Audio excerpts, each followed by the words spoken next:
my name is Victoria, and today you get to hear me blabber about my summer course. My summer course, I'm not gonna lie, it's kind of in my summer, but you know what? I've learned a lot in the past 17 days, and since I don't have a job, I thought what better way than to get me up in the morning than to join this. Very sad that this chapter of my life has come to an end. I might even shed a tear. But I just wanted to reflect on a few things. My oral communication, my writing, my reading and literature studies, and media text. Honestly, I'm making this video because in 20 years I can look back and make fun of myself, but also because with 30% my final grade. So let's rock and roll. Let's start by talking about everyone's favorite, oral communication, talking in front of a bunch of people. But let's be serious.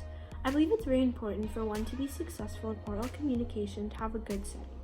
Myself, I like to set up in a quiet room where I can hear and listen to everything without distractions, such as my dog, who likes to bark a lot. I would have a computer and a paper for taking notes and a nice sharpened pencil. Another important aspect of oral communication is making sure that you know who your audience is. Of course, I'm not going to speak the same way that I would to students that I would talk to, let's say, a business group. My presentation for students would be less formal, more interactive, and just like more fun. Whereas my presentation for a business group would be more formal, more direct, and maybe less fun so I can get my points across. As you can see, I'm in a new area of my home. Like I said, I like to be in a quiet zone, and my family just got home, so I decided to come downstairs. So now we're going to talk about reading and literature studies. I have many strengths and weaknesses as a reader. I'm not going to lie, I don't read that often, but I think with the advancement of technology, this has really played an effect in teens and kids' reading abilities and how much they read. A weakness of mine when it comes to reading anything is sometimes I read something but I don't exactly understand it, and instead of going back and reflecting on it, I just continue reading. So I think that in the future, when I'm reading something, I need to make sure I understand what I'm reading before continuing. This might take hours, but whatever I have to do to understand what I'm reading. A strength of mine when it comes to reading is I'm very good at reading in between the lines and seeing what might not be obvious to one right away. I'm able to go deeper than what is simply said and understand themes very easily. Now, when I hit post-secondary, reading is going to be very important.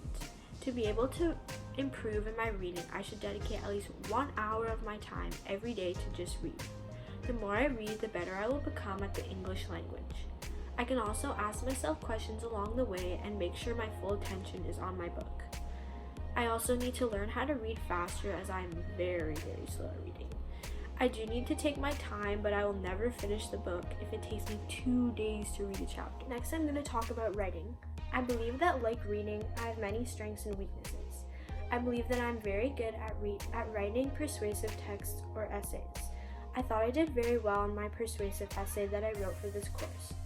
I really enjoy writing persuasive texts, and I believe that that is why I excel in them. I find a weakness of mine with writing is I lack unity. I have never understood how to improve on this. I try to use transitional words, but I write as I talk. This is something that just comes with writing a lot and becoming more experienced. Another issue that I have is writer's block. I get it all the time, probably every time I go to write something. I honestly think this is because I go to write something and I don't plan. I just want to get all my information on the paper so I don't forget, but then I don't know how to present them. I overthink most of the time, and that reflects in my writing. I write something and then I don't like it, so I delete everything. This is all due to poor preparation. I need to start organizing myself before even starting to. Now let's talk about media texts. I find media text easy to interpret, so I would give myself an 8 out of 10. For the most part, its objectives appear more direct, especially when I am the target demographic. I have more difficulty interpreting literary text as I often find them as I often find their meanings harder to find and much less obvious.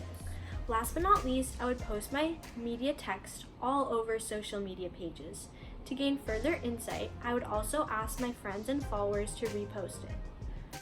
I would follow the comments and respond to those that engaged with the following questions. What verse attracted you to my post? Do you like the mixed media I use to support my media text? What demographics do you think that my media text is geared towards? This information would allow me to access if my media text is effective and reaching my target audience. Thank you for watching!